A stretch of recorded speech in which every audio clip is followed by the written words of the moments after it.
So we saw in the previous video how Germany was being to antagonize the United Kingdom in particular with its efforts to expand its navy and to acquire colonies. But it's worth understanding the mechanics of how exactly the United Kingdom ended up on the same side as Russia and France in the First World War, or even more simply, how France and Russia ended up on the same side. So we already saw France was diplomatically isolated into the 1890s. Russia had become increasingly concerned that when push came to shove, Germany would support Austria in a war. I mean, not just concerned, the Germans and Austrians had signed a treaty to that effect. It also felt somewhat isolated. And naturally, over the course of the 1890s, they began to look at one another as potential allies. So, on the one hand, that makes a lot of sense to us, but it's worth bearing in mind the very different political nature of both countries initially made an alliance seem inappropriate. France was a democratic republic. Russia was the most autocratic empire in Europe.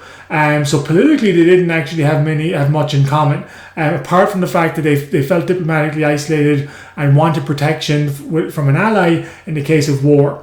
So in 1894, France and Russia signed a defensive alliance. What that essentially meant was if Germany attacked France or if Germany attacked Russia, the other country would come to their aid. And on top of this, the French government began encouraging French investors to invest in Russia. Russia was economically backwards compared to the rest of Europe, certainly in terms of its industrial development. And the French government very much encouraged French investors to provide money for Russia, to invest in Russia, to help bring its industrial capacity up to speed. The Russians had also looked to German bankers to do something similar, but the German government discouraged German investors from investing in Russia. So politically, militarily, France and Russia became more allied, but the alliance between them was cemented by the economic relationship, the growing economic relationship between France and Russia.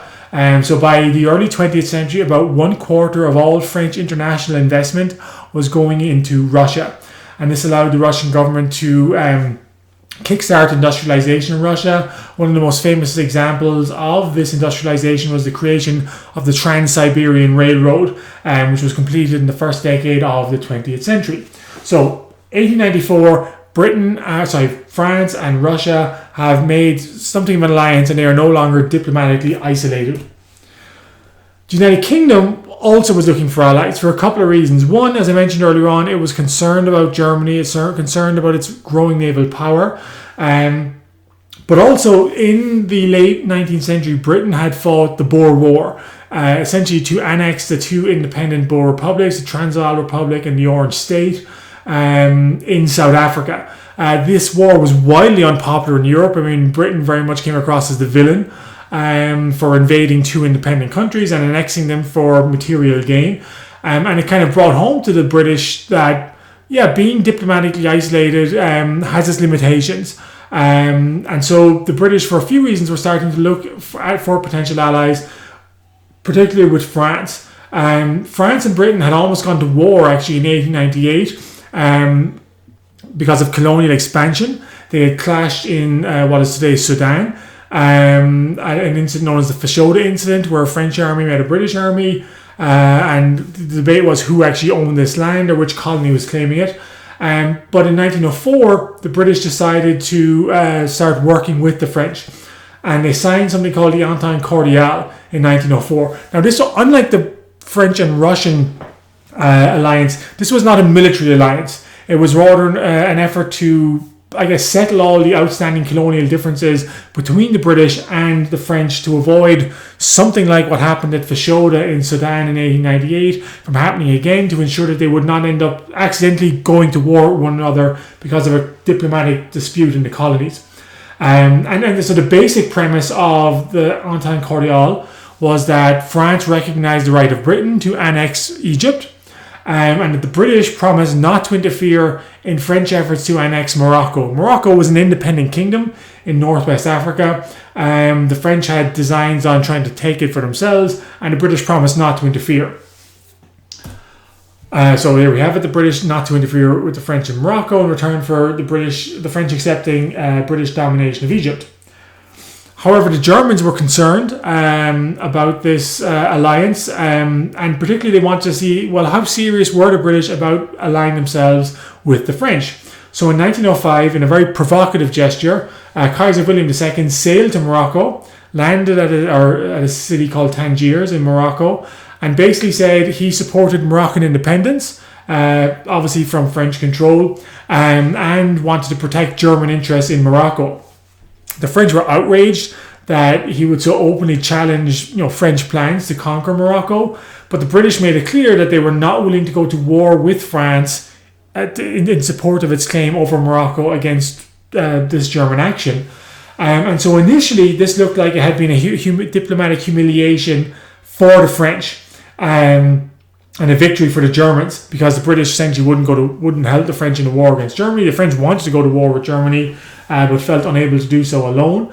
But then the Germans kind of pushed their advantage a little too far. They insisted that an international conference be held by all the major powers to figure out the future of Morocco. And that conference was held in 1906 at Algeciras in Morocco. And there was 13 major powers participating in the conference. The Germans initially hoped that all these powers would agree to respect Moroccan independence, but that's not what happened.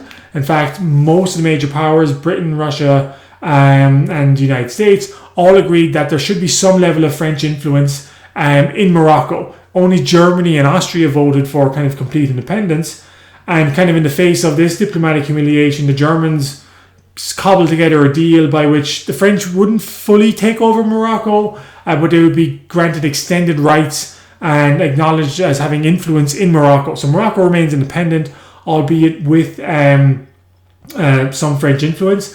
But now Germany's the one that ends up feeling humiliated. A lot of Germans feel that the Germans had talked a good game in 1905, but had kind of backed down, surrendered at the Moroccan conference, at the Algeciras conference in 1906, and were determined that in the future Germany would not back down in such a situation. So we have seen how Britain and France and Russia have started to come together. I want to say a little bit about how Britain and Russia end up kind of on the same team as well.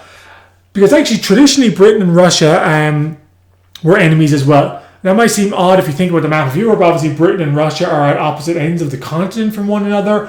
But where British and Russian interests clashed was in Asia. Britain had a very large colony in India. If you're familiar with the geography of India, Central Asia, that is to the north of India, you'll be aware that Russia is not a million miles away. In particular, the British were concerned that the Russians wanted to expand and conquer what is today Iran and what is today Afghanistan. And that would directly threaten British interests in India. So for most of the 19th century, the British and Russians kind of watched one another suspiciously over their actions in Central Asia, what became known as the Great Game. As in, the idea was whoever controlled Central Asia could potentially control most of the Eurasian landmass. And so the British and Russians had suspiciously watched one another to make sure the other did not seize full control of Central Asia. But British fear of expanding German naval power meant that by the first decade of the 20th century, they were looking more to Russia as a potential ally.